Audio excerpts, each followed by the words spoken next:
کہیں سے کہیں نہ کہیں سے تلوار چلائی جا رہی ہے، خفیہ طور پہ بھی اور اعلانیہ طور پہ بھی. اور یقین مانیں ہم اور آپ خطرے میں ہیں، ہمارا وجود خطرے میں ہے. یہاں بیٹھ کر شاید ہمیں یہ احساس ہو رہا ہے کہ ہم جاگے ہوئے ہیں، ہم باشعور ہیں اور ہمیں خطرے کا احساس ہے. لیکن یہاں سے پلٹ کر جب آپ جائیں اور اپنی نجی زندگی میں جب کھو جائیں تو اس وقت ٹٹولیں اپنے دل کو، اپنے دماغ کو، اپنے ذہن کو، اور دیکھیں کیا یہ خطرے کا احساس ہم کو ہے. نہیں، ہمیں سنگینی کا احساس نہیں ہے، ہمیں خطرے کا احساس نہیں ہے. ہماری زندگی اسی ڈگر میں ہے جس ڈگر میں عام طور پر چلتی ہے. ہم اسی طرح سے کھا رہے ہیں، ہم اسی طرح سے پی رہے ہیں، ہمارے انجوائمنٹ کا کنسپٹ وہی ہے. یہ خطرے کا احساس نہیں ہے. آپ پر یو پی اے کی تلوار چل گئی، آپ جاگے. آپ پہ ٹرپل طلاق کی تلوار چلا دی گئی، آپ جاگے. آپ پہ این آر سی کی تلوار لٹکا دی گئی ہے، آپ جاگے. کشمیر پر کی آزادی پر حملہ ہو گیا. ہم آپ نے، ہمارے رسول کی حدیث ہے کہ پوری امت محمدیہ ایک جان کی طرح ہے. اسے کسی ایک حصے میں بھی کہیں کوئی زخم، کوئی درد اٹھتا ہے تو پورے جسم کو احساس ہوتا ہے.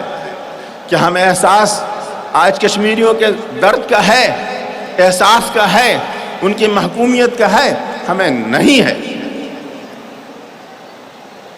میں اتفاق کرتا ہوں ہمارے مہمان جناب پروفیسر سردار جی کا، جنہوں نے کہا کہ دفعہ 70 ہٹا کے وہ جو پل تھا وہ ہم نے توڑ دیا. کل تک میں کہتا تھا ہندوستان، کشمیر ہمارا ہے، کشمیر ہمارا تھا، کشمیر ہمارا رہے گا.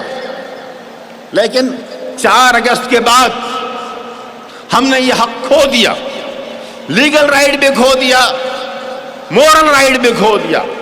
ہم بحیثیت ہندوستانی اب ہم یہ کہہ سکتے ہیں کہ ہمارے پاس کوئی حق نہیں بچا ہے. کیا کشمیریوں ہم کہہ سکیں کہ تم ہمارے ہو اور ہم تمہارے ہیں؟ آج کشمیری محصور ہیں، سارا کشمیر جیل بنا ہوا ہے. 90 لاکھ کشمیریوں کے اوپر 9 لاکھ کی فوج کھڑی کر دی گئی ہے. ایک سنگین کے سائے میں 10 کشمیری سانس لے رہا ہے. وہ کشمیری بھوک مرنے کے دہانے پہ کھڑا ہے. وہ کشمیری اپنے لاشوں کو اپنے گھروں میں دفن کرنے پہ مجبور ہو رہا ہے. وہ کشمیری اپنے مریضوں کو تڑپتے ہوئے دیکھ رہا ہے اور اس کے پاس اس کے علاج کے اسباب نہیں ہیں، اس کے دواؤں کے اسباب نہیں ہیں.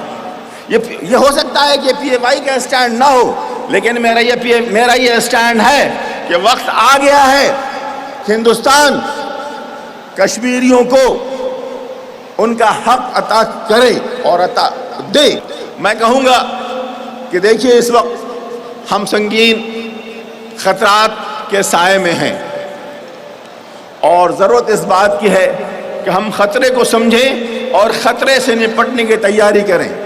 جب تک آپ مٹھی کے مقابلے میں مٹھی، لاٹھی کے مقابلے میں لاٹھی، تلوار کے مقابلے میں تلوار سامنا نہیں سیکھیں گے، تب تک آپ کی آزادی، آپ کا وجود غیر محفوظ ہے. پریشانیاں آتی ہیں، بلائیں آتی ہیں. آپ اگر بلاؤں سے بھاگتے ہیں، مصیبتوں سے بھاگتے ہیں تو یہ بلائیں آپ کا پیچھا کرتی ہیں. لیکن اگر بلاؤں اور مصیبتوں کے سامنے آپ ڈٹ جاتے ہیں تو یہی بلائیں آپ کا راستہ چھوڑ دیتی ہیں اور آپ زندگی کے دور میں واپس آ جاتے ہیں. میں اپنی بات اقبال کے شعر کے ساتھ ختم کروں گا. تندی ہے باد مخالف سے نہ گھبرا اے عقاب، یہ تو اڑتی ہیں تجھے اور اونچا اڑانے کے لیے. Let me translate in English also. Because of the ferocity of their storm, don't get frightened. It is there only to make you fly higher and higher. Thank you very much. شکریہ, بہت بہت شکریہ. خدا حافظ.